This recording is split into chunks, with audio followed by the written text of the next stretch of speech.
G'day, my name's Lloyd Grollum and I'm the Aussie Pastor, and welcome to our program today. We have something special for you. It's a friend of mine, comes from Canada. His name is Herb Larson, and this sermon that he's about to preach, it's one of the best I've ever heard. Watch it, give it a go. I'll tell you what, it could change your life. Enjoy. So I open it up, and there inside is an invitation to Mark Hughes' wedding. Now, Mark Hughes is one of California's most flamboyant billionaires.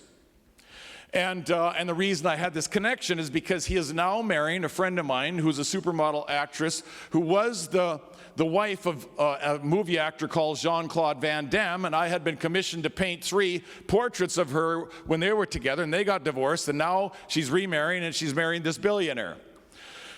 So, yeah, I'm interested, you know, and so I have a look at this thing. Well, inside are all these cards. One card says that you are a guest of the Beverly Hilton Hotel. And then another card says, anywhere you want to go in Beverly Hills in Los Angeles, you just show this card to any limo service, and it's all on us. And so we head down there. Well, I'm not used to going to these kind of things, although I've been to parties in Beverly Hills before with some of these celebrities that I've done work with. And so we go to this wedding. Well, you know, I didn't know at the time, but they spent $5 million on this wedding. And you know, you ladies might like this, but roses. They used 105,000 long stem roses in the decorations.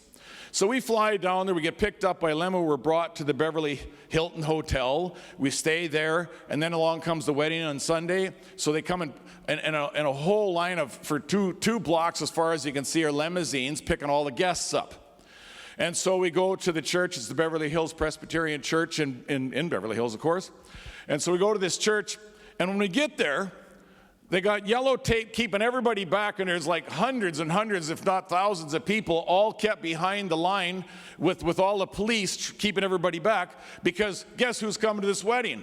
All Hollywood celebrities and you know, highly affluent business guys from the world, and of course Herb and Tammy Larson from British Columbia on some back street that doesn't rate. So anyways, we go into the wedding, and you know, everybody's in a lineup, and of course you have to have this card to get in. So we go in the wedding, and I don't know if you ever remember the Robert Shapiro. He was the lawyer for O.J. Simpson. Yes, thank you.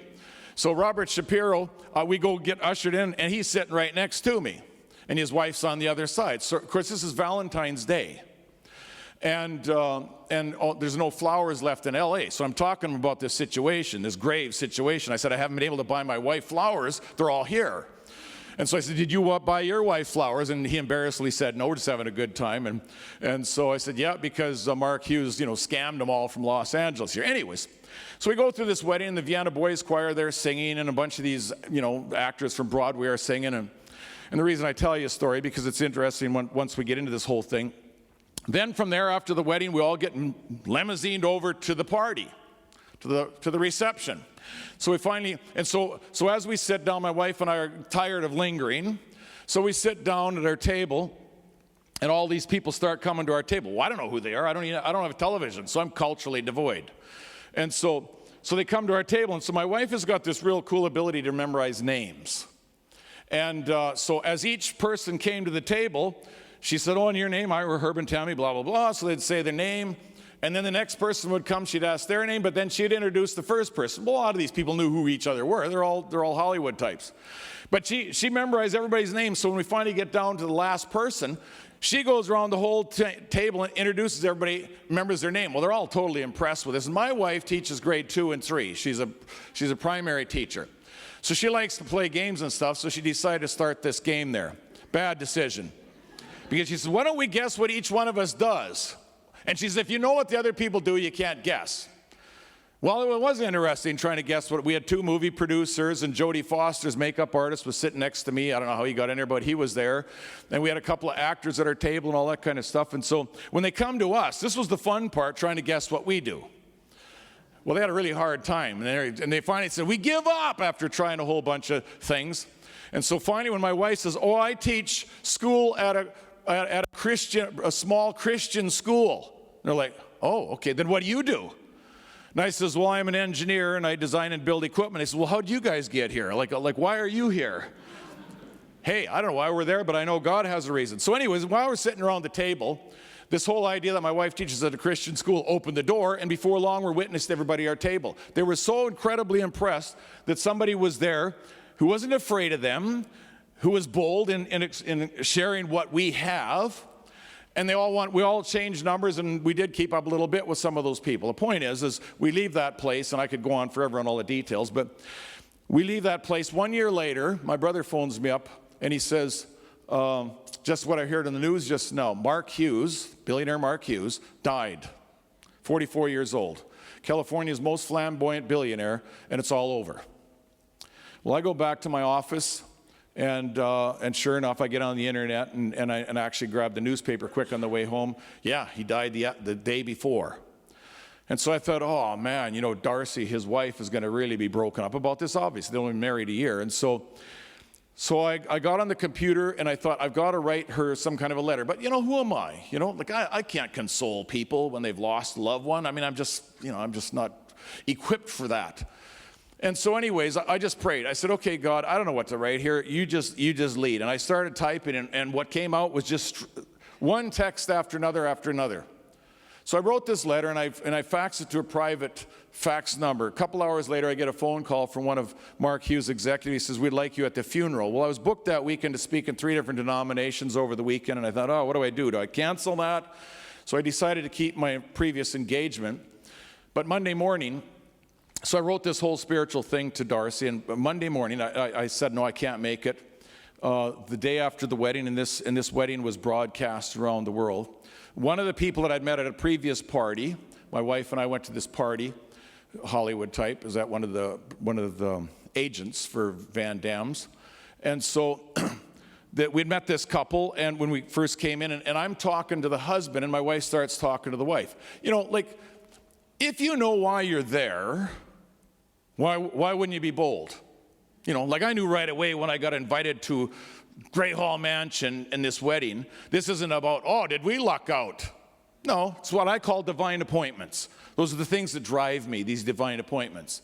And so anyways, Monday morning, my wife gets a phone call from this woman, because we were at this party, I was telling you, and I started talking to the husband, and before long, I don't even know how it came up, I was just mentioning I'm a Christian, and I said, it's just incredible finding Jesus. Well, his wife, talking to my wife, when she heard me say Jesus, she said, hold it. What did you just say? So I was just explaining to your husband what Jesus means to me. She says, this is unbelievable. I'm a Christian. I never hear anybody talk about this stuff. And so we bonded with that couple, spent the whole night with them. But she phones Monday morning after the funeral of Mark Hughes. And she says, yesterday at the funeral, it was unbelievable. She said, it was just kind of unrest and nobody was settling down. And then the pastor of the Presbyterian church comes out and he says, people, what I'd really like to say today can be best summarized in a letter written by one of Darcy's friends. And he reads the whole letter, including our names. And that's how she knows who to phone. I never once dreamed in my life that I'd be writing a spiritual eulogy for one of California's most flamboyant billionaires. But the point is this, about 6 or 8 months later, I had to do a commission, a portrait for Robert Shapiro. And so I flew to LA on a business meeting, and I brought the painting along. And they said, well, drop it off at the Great Hall Mansion. So I go over to the Great Hall Mansion. I had a bit of time to run over there. And my meeting was done early, so I had like 6 hours to wait around in LA before I catch my flight back home. And so I'm sitting so I go over to the Great Hall Mansion, they type my name, and oh, yeah, I'm on a guest, okay, so I could come in. So I dropped the painting off. And the guy says, why don't you hang out here? If you don't have to go anywhere, just hang out. So I did. I hung out with the security guys at his mansion. And then they saw, you want anything? No, I'm fine. They says, have a look around if you want. I said, I wouldn't mind looking at the wood carvings on the wall. The whole wall in the dining room of this mansion is carved like that thick, all solid walnut. And I wanted to have another look at that because I like wood carving. So I had a look at that, came back talking to him, and I says, I'd like to see, I hear there's a 10,000 square foot underground garage here. Yeah, there is. So they told me how to get there. I'm by myself. I go down, and this is what really hit me. I'm down in this 10,000 square foot garage that's underground. And I see his collection of cars, Bentleys and Ferraris and all these fancy, fancy cars. And it hit me. He couldn't take any of it with him. Could not, 44 years old, all that wealth, couldn't take anything with him. And that's where I want to go with this point this morning, because the thing is this. We ask the question, why God? Why would I need God? And why would that option be of any value in the first place? Well, because the way it works is this. God establishes from the foundation of the earth a goal, a purpose, a plan for your life. And that plan is magnificent. That plan leads somewhere great for you. But there's an adversary, and that adversary, as most of us know, would be Satan or the devil. And so Satan comes along. So for every good thing God institutes for us, Satan comes along with a counterfeit.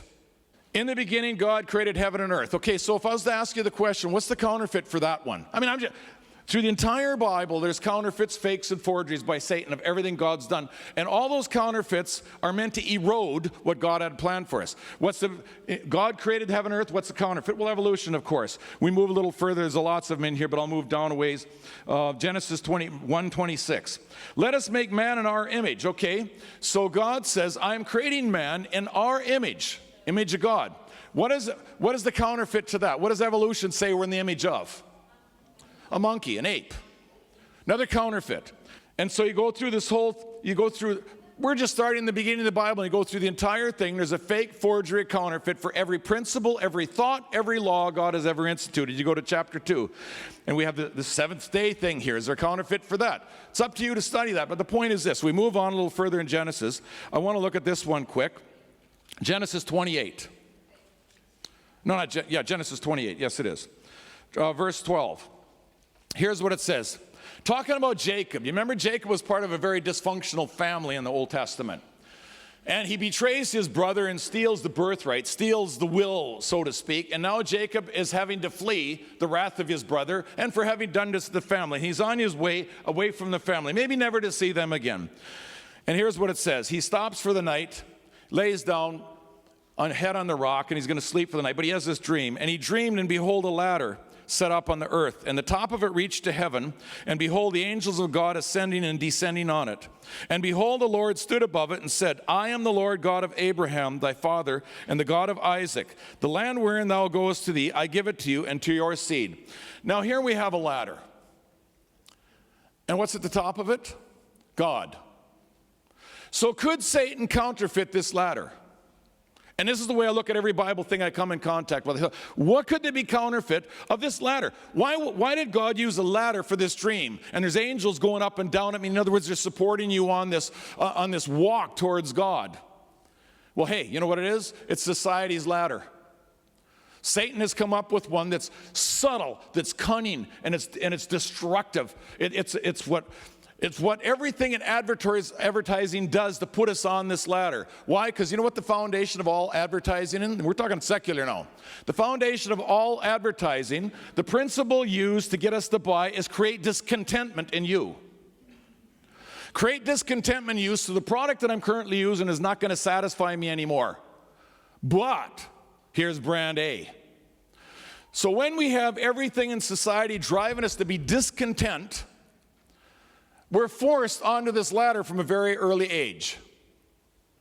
And what's this ladder like? You get on it and you begin to climb. And you set goals. And the world sets goals for you. You're nothing unless you achieve this. You're nothing unless you have this. This car will satisfy you, and so on. So we get on this ladder, and here's the way it works. And the devil's very cunning to make the next rung. See, ladders are made up of rungs. And where are the rungs located when you climb this ladder? They're always right in your face, the next one. And so we clamor to get that, and we look up the ladder because we want to know, where does this thing lead? Well, it seems to lead somewhere incredible. But what do we see above us? Well, we basically see rear ends of other people who are a long ways above us. And then there's this thing called keeping up with the Joneses. And we want to be where they are because we're never content. Why? Because society makes us discontent. So we want contentment. We think that we'll be happy if we reach that level. So we look at the next rung. Oh, we got to get there because see that rear end? And so we clamor on this. And then evolution fits this just perfectly. It's survival of the fittest anyways. If somebody's in your way, kick them off. Go right by them. And we climb and climb. But I want to tell you something. It appears that it's leading upwards. And if we look at the people on this ladder with binoculars, because some of the people, like say Bill Gates, richest man in the world, owner of Microsoft, basically, he's got the major stockholder, founder of it. Where is he? He's on the very top of this society's ladder. He's swinging out there in the middle of nowhere, just back and forth. And if we just listen, what is he saying? Folks, there's nothing here. Everything I own, I'm giving away. And then Warren Buffett, another billionaire from the U.S., what does he say? Same thing. I discovered there's nothing up here. You, Bill and Melinda Gates Foundation, take all my wealth as well. I got to give it away. Those are the lucky ones. Those are the ones who got to the top and analyzed the whole thing and realized there's nothing up here. The next rung, there is no such thing as another rung that'll satisfy. And the ones that are unlucky are the Mark Hughes. The ones who are clambering up this ladder, struggling to think, what's above it? The next rung will make me happy. The next car that I can put in my 10,000 square foot underground. The next mansion. I looked at the model of his next mansion that he was going to build. I was there at his house. $105 million was the budget for just the house, not the real estate, in California. And he already owns a whole bunch. You see, he was on this ladder, and it ended nowhere. Because here's the problem with that ladder. All you got to do is pick up any rag, the rag's about celebrities. What do you see? The people have climbed this ladder and reached their ultimate goal, climbed every rung, pushed people off, whatever it takes. They're way up here now. Financially, they're set, success, everything they've ever wanted, popularity. They're up here, what happens? They self-destruct. Why? Because disillusionment enters their hearts when they realize there's nothing up here. Because I'll tell you what's going on here. Everything's counterfeited. Jacob's ladder, God at the top. Satan's societal ladder, we think something is at the top. It isn't. Because here's what's happened. Have you ever heard of a thing called vertigo? That's where you get disoriented. You don't know which end way's up. When I took scuba diving in college, they made us do this thing. They filled our mask with a rag, and then they put us in this big L-shaped swimming pool. It ends up 14 feet deep. Yeah, I'm from Canada. We're on metric, but whatever. I'm thinking right now in American standards, but whatever. So they spin you around. You got to find your way over there down into the pool, and they put this lead weight about 1 meter away from the wall. And so you got to find this. Well, that's easy, right? Just find, when you're going down the pool, you know you're there. Just follow the corner and just go like this. You'll find it. So, I'm cocky. I'm going to do this, right? So I go, they spin me around once I go, and I find the corner. Oh, I've got this all figured. Oh, yep, now I'm going down in the pool. And I'm waffling around down there in the 14-foot deep. And here's the interesting thing. After a while, and I'm going like this. Got to be here somewhere. It's only a meter out.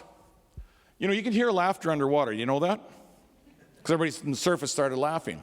Because here's what happened to me. Somehow, I was going up and down a corner, not the bottom. Vertigo had set in. I had no idea. And my diving instructor told us, if you ever run into this vertigo thing and you don't have much vision, and he gave us an example. He was in a dirty river, commercial diving with a partner, and you always keep together so you have an orientation and you can help each other. Well, he lost track of his partner in this muddy river, Columbia River, and so all of a sudden vertigo hit him. He didn't know which end's up. So his instinct was to say, go up. But he's disoriented enough, he said, I don't know about this. So he takes his weight belt off, hangs it out in front of him. Guess what? It's pointed uphill. The weights are going up this way. So he looked at that and so panicked and he thought he better just let go of it. Nowadays we have buoyancy compensators. We got all sorts of cool stuff. So he's looking at this weight belt and he says, no, it can't be. I am going up. But in reality, that's telling him he's going straight down. So he had to orient himself way around so the lead was going down so that he could go uphill. So he could go to the surface. Vertigo. You know what the devil has craftily done? He's taken and given us such vertigo through all his cunningness. The lion that's cunning, not the lion that roars at you and announces. Last days we know the devil like a roaring lion will seek whom he may devour. Lions, we were just at someone's place this last week, and they had a cat, and the cat was catching mice, and playing with them and everything else. Very subtle. And so what the devil has done is he's given us vertigo. So when we look at society's ladder, we actually think it's going up. But you know which way it is going down? If we let the world give us orientation, it goes straight down, straight to hell. So knowing this, what are we going to do? The Bible's full of text. One of my favorite on this, there's just too many to even talk about. Haggai 1:6, I like this. See if this does not fit your life if you've been on society's ladder, because I've been all over the ladder in my life. Here's what it says. Ye have sown much and bring in little. You eat, but you don't have enough. Okay, so you plant, you invest in life, and you expect a big growth out of it. But it says you have sown much and bring in little. You eat, but you don't have enough. You know, you're never satisfied is the point. You get on society's ladder, you're never society. You drink, but are not filled with drink. You clothe, but none are warm. And get this one, I like this. And he that earneth wages to put it into a bag with holes. Have you ever had this happen to you? You get your paycheck, and it's like a bag with holes. That's life. That is life. That is being on society's ladder. But I want to tell you something. Half of my life was on, and I'll talk about my story more this afternoon. Half of my life was on society's ladder, and I was the emptiest guy on the planet. The higher I went on the ladder of success and money, the emptier I got, until I finally decided to give God an honest shot when I was 38 years old. And when I discovered Jesus, I want to tell you something, and I got off society's ladder. Oh yeah, it still taunts me, society's ladder. There's times I wake up and I say, oh, I could get back on that thing again and think of all the money I could make. But I always constantly got to remember, that has never led anywhere. And I step over to the other ladder that's going uphill, not downhill. I don't want the vertigo that drives me into the dirt. And I get back on God's ladder, and it is fulfilling. It is the most incredible thing you'll ever experience. If some of you here haven't experienced that, I just tell you, take the challenge. Spend an hour a day reading your Bible, and I will guarantee your life will change. Get on God's ladder where He's at the top. And there's angels running up and down to be with you there, so that when you get kicked around and somebody wants to knock you off the devil wants to knock you off God's ladder, oh, God's going to give you strength. He's going to give you angels there, even though it seems like you're about ready to let go and fall off. You know, the devil's great at destroying our happiness. He's great at trying to destroy us in every way he can. It says in it says in Isaiah 14:20, Satan kills his own people. So why would you ever want to get on a ladder when the one who has put that ladder together kills his own people? God is good. Jacob's ladder is awesome. If you're on that ladder, if your life seems to be just one rung after another and never content. See, there's four things that haunt the human race. They haunted me, and I know this because I spent days, if not weeks, analyzing what was wrong with my life before. There's four things. Unmet expectations. You know what an expectation is? That's where you say, if I only had the Ferrari, I'd be happy. The aspiration is the Ferrari. The expectation is happiness. Then why are those who buy the Ferrari not happy? Why is that enough? Why is your car not enough? Why is your boat always 2 feet short of what you should have had? And that's the way it goes. Unmet expectations. The other one is regret. The ball and chain, the woulda, shoulda, couldas of life. The devil sits there and haunts you with the past. If only I would have. And fill in the blank. I should have. Fill in the blank. I could have. Fill in the blank. That's regret. It's a ball and chain to happiness, but that's part of the devil's way. And then the futility of the chase. That is the ladder. It is futile. It ends nowhere. Solomon, in the book of midlife crisis, what is that? Ecclesiastes. Ecclesiastes 2 is the book of midlife crisis. Solomon gives the greatest resume ever outlined by anybody right there. And at the end of his resume of all the things he accomplished in his life, climbing the ladder, I mean, he was at the top. He was the Bill Gates swinging out there. You know what he says? It's all vanity. It's all futile. It's useless. Why do we have to relearn when people like Solomon that far back and people in the rag and the newspapers, everything self-destructing, Prince dies, drug overdose, and I could go on and on and on. Robin Williams, the guy who's got 135 awards, the most incredible awards you can imagine. And he's funny, he's happy, everything seems to be going great, but he hangs himself in the back of his door. Adolf Merkel slips in his wealth. He made the 100 richest men in the world in Germany owns Ratio Farm and Heidelberger Cement. He slips from $9.2 billion to $7.7 billion in a ploy to take over Volkswagen. What does he do? He walks 300 meters from his home, lays down on the track, and the next train that comes through parts him in pieces. It's because there's nothing there. And the sooner you decide to get off society's ladder and try God's ladder, Jacob's ladder, the sooner you're going to begin life. The sooner you're going to have purpose. I live with purpose. I live with confidence. Sounds like arrogance. You know what? No. I am confident because I know there's a God who loves me.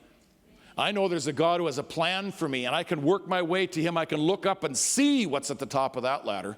And when I see the way that he interweaves with my life, even when Satan's trying to knock me off the ladder, there is power in having a relationship with a God like that. There is power in it. And so what I want you to leave here this morning is this. Sit down, like it says in 2 Corinthians 13. It says, analyze yourself. Have a look at what's going on. Are you truly happy? Are you on the ladder? Just ask yourself this question. Is there something more I want in life that I don't already have? Some material thing, some new level. You know, Roper Poll came out, and they asked people, thousands of Americans, what would it take to give you the American dream? We've all heard about that in the media. Yeah, we're here in Australia, but whatever. What would it take to give you the American dream? Then they interviewed people that make $25,000 a year and less. And you know what they said after they put all this together? If they had $54,000 in their mind, they'd be living the American dream. So then they asked people who are making $50,000 a year, what would it take to give you the American dream? It was $90-some thousand. So they asked people who make $100,000 a year, what would it make to make you happy?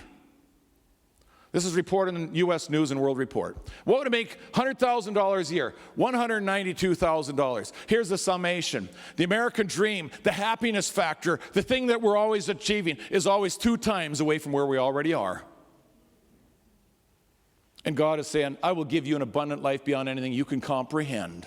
And I challenge you today, get off the ladder and get on Jacob's ladder. I told you this sermon was a beauty. When I was listening to it in church, it excited, it moved me too. And today I'd like to offer you, it's a free, short correspondence course called Try Jesus. Now look, don't let the correspondence thing scare you. This is a sensational little course. And if you want to know Jesus more, to have him in your life, to have that intimate thing with him, so that when you get to the end of the ladder, you find him there, contact us and we'll get it out to you as soon as possible. My name's Lloyd Grolleman. I am the Aussie pastor and I do love you. But you know what? God loves you a whole lot more. See you next time.